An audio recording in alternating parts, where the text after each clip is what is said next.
Hai guys, kita akan masuk di perkuliahan Fisika Matematika 1. Nah, perkuliahan ini karena materinya nanti Ibu kirim, dan memang Ibu sudah kirim di Google Classroom, tetapi nanti ada penjelasan di YouTube sebagai tambahannya, dan juga nanti kita akan masuk di Google Meeting untuk pertemuan atau di Zoom untuk penjelasan dan diskusi-diskusinya. Nah, untuk pokok bahasan yang pertama ini kita untuk kurikulum yang untuk baru ini Fisika Matematika itu ada 4 pokok bahasan. Kita masuk dengan pokok bahasan yang pertama, yaitu deret tabel hingga. Nah, mungkin kalian sudah dapat di SMK, yaitu maupun di SMP itu mengenai pengertian deret ya. Jadi Ibu pikir sudah rata-rata sudah mengerti. Oleh karena itu kita akan masuk di deret tabel hingga ini. Nah, kenapa kita gunakan ini? Karena mempelajari ini karena banyak persoalan tesis yang kita akan selesaikan dengan menggunakan matematika. Salah satunya itu dengan menggunakan deret ini. Oleh karena itu, dalam materi Fisika Matematika ini kita akan masuk di yang pertama dengan deret tabel hingga. Dengan memang secara spesifik lebih khas kita tidak terlalu membahas secara matematisnya. Kita nanti akan masuk banyak ke aplikasi-aplikasi yang berkaitan dengan gejala-gejala fisik. Tapi secara sebelum kita masuk, kita mungkin mempelajari yang secara matematisnya, tidak secara mendalam sekali, tetapi secara umum saja untuk pengertian mengenai deret ini. Kita mulai dengan yang sub pokok bahasan pertama, pengertian deret geometri. Ini ada di sini ada 3 contoh bentuk dari deret geometri.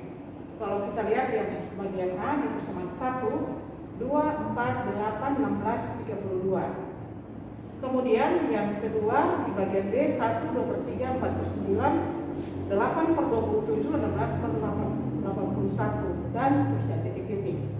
Kemudian bagian C, A, AR pangkat 2, AR pangkat 3, berarti yang seterusnya AR pangkat 4, dan seterusnya. Nah, kalau kita perhatikan untuk persamaan 1A itu menyatakan, kalau kita lihat seenggaknya ini kita nyatakan sebagai jumlah populasi dari bakteri di yang bertambah setiap 1 jam. Jadi setiap 1 jam, 2 jam, seterusnya, dan setiap jam itu dia bertambah menjadi 2 kali dari keadaan sebelumnya. Jadi misalnya yang pertama 2, ya misalnya 2, kemudian jam berikutnya, ya setiap jam yang kedua dia bertambah 2 kali, jadi 2 kali 2 ya 4, dan seterusnya ya. Kita lihat pertambahannya itu seperti gitu. Nah, kemudian di persamaan 1D ini menyatakan kalau kita lihat misalnya kita punya bola ya, kita punya bola lalu kita buang seandainya dari ketinggian 1 meter. Kan? Kalau dia kena lantai yang seperti lantai begini, lantai yang pecah yang ini, bola itu akan terpantul. Nah, kalau bola ini seandainya dia terpantul, setiap dia terpantul itu 2 per 3 dari jatuhnya yang pertama. Jadi kalau dari 1 meter dia pantul ke atas 2 per 3 dari 1 meter itu, jadi 2 per 3 meter. Kemudian dia balik lagi dan dia pantul lagi, turunnya setiap perkaliannya 2 per 3 dari sebelumnya. Nah, jadi kita lihat bahwa persamaan 1B itu seandainya menyatakan bola yang jatuh dari 1 meter dan terpantul ke atas 2 per 3 meter dan jatuh lagi, kemudian dia terpantul 4 per 9, jadi 2 per 3 dan 2 per 3, 4 per 9 dan seterusnya ya. Nah, sekarang kita mau menghitung ya bagaimana total jarak pantulan. Misalnya kita ambil jarak pantulan ya dari persamaan 1B ini bagaimana. jarak pantulannya itu 1, 2/3, 2/9, 8, 27, 16, 21, kalau berapa kalau dia pantul kali dan seterusnya. Nah, oleh karena itu kita perhatikan di persamaan 1B.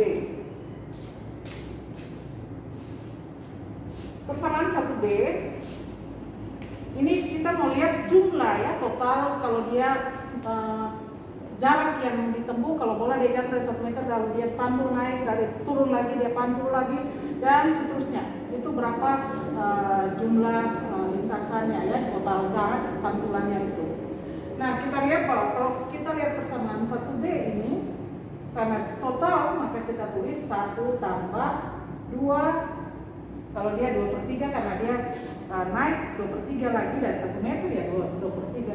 Kenapa kita tulis kemudian 4/9 dia sudah jatuh dari 2/3 dari 2/3 ya 4/9 ya gitu ya, dan jadi dia dapat 4/9 dan seterusnya. Nah, kita perhatikan bahwa kenapa di sini kita taruh 2, di sini 2, di sini 2. Kalau kita lihat persamaan 1B, kalau kita mau bilang 1 tambah 2/3 tambah 4/9 tambah 8/27 tambah 16/81 tambah dan seterusnya. Tapi kita harus di sini kita tulis 2, di sini 2, di sini 2 dan seterusnya. Nanti kita kalau tambah berarti 2 tambah 2 kali ini kali ya, titik ini kali 2 kali 16/81. Kenapa kita pakai angka 2 di situ? Yaitu karena waktu dia jatuh, dia pantul, dia turun lagi. Ya, jadi 2 kali 2/3. Jadi waktu dia taruh 1 meter, dia naik 2/3, dia turun 2/3.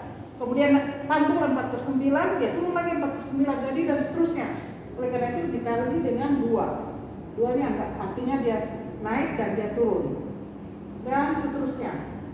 Lalu kita bisa tulis persamaan ini 1 tambah 2 kali, karena ini semua 2, yang ini berhubungan dengan pantulannya. Yang 1 itu dia jatuh yang pertama, 2/3, 4/9 dan seterusnya.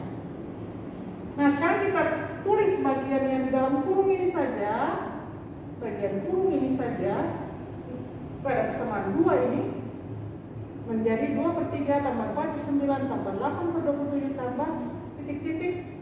Ini kita sebutnya dengan persamaan 3. Nah, persamaan 3 ini yang disebut sebagai deret tak berhingga. Nah, selanjutnya kita akan cari jumlah yang KM misalnya dan seterusnya, misalnya 16/81 dan terus sampai yang KM dari persamaan ketiga. Nah, untuk memudahkannya kita menggunakan persamaan 1C. Ini untuk suatu formula yang kita tulis supaya mau menentukan jumlah dari persamaan yang ketiga ini. Nah, kita tulis persamaan 1C itu karena 1C itu A, AR pangkat 2, AR pangkat 3. Nah, kalau kita tulis jumlah dari persamaan 1C itu SN ini adalah jumlah. SN itu adalah jumlah dari persamaan 1C itu yang sampai ke N. Jadi kalau saya tulis A tambah AR tambah AR pangkat 2 tambah AR pangkat 3 tambah terus AR pangkat sampai dengan AR pangkat N kurang 1. Nah, itu jumlah yang ke N. Nah, kemudian kita bikin persamaan ini untuk mendapatkan formula untuk bisa menghitung yang ini. Persamaan 3 itu kita kalikan persamaan 4 ini dengan R. Jadi saya bisa tulis R dikali SN, maka di sini yang bagian ini saya kurung baru saya kali dengan R di depan, karena di kiri R, di kanan juga kali R. Kemudian kita R kali A, AR, R kali AR, AR pangkat 2, R kali AR pangkat 2, AR pangkat 3, sampai AR pangkat N, ya, sampai AR pangkat N. Nah, kemudian persamaan 4 ini kita kurangi dengan persamaan 5. Jadi SN dikurangi RSN. Ini kalau kita kasih kurang SN dikurang dengan RSN.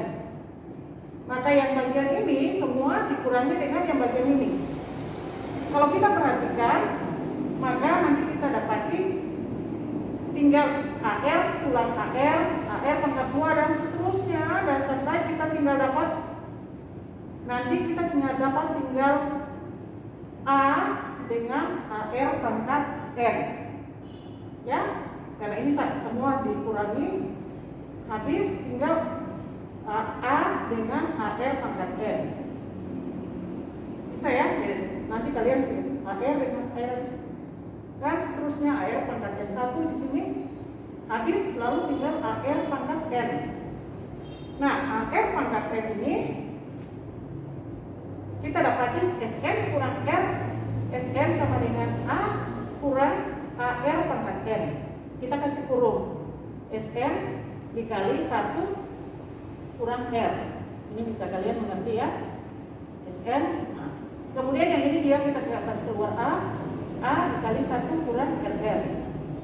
Maka nanti kita dapati persamaannya SN itu kalau dalam formula yang kita akan cari, SN itu sama dengan A dikali ini 1 kurang RR dibagi dengan 1 kurang R. Nah, ini formula untuk persamaan, mencari bagaimana persamaan 3 itu kalau kita jumlahkan dia, ya. Nah, nanti kita akan sambung bagaimana dengan nilai-nilai, misalnya N-nya menuju kepada angka yang besar, yaitu menuju ke angka terhingga. Lalu R ini nilainya sangat kecil, maka nanti kita akan dapati persamaannya lebih sederhana lagi dengan limit untuk nilai N yang menuju ke besar, yang menuju ke angka terhingga.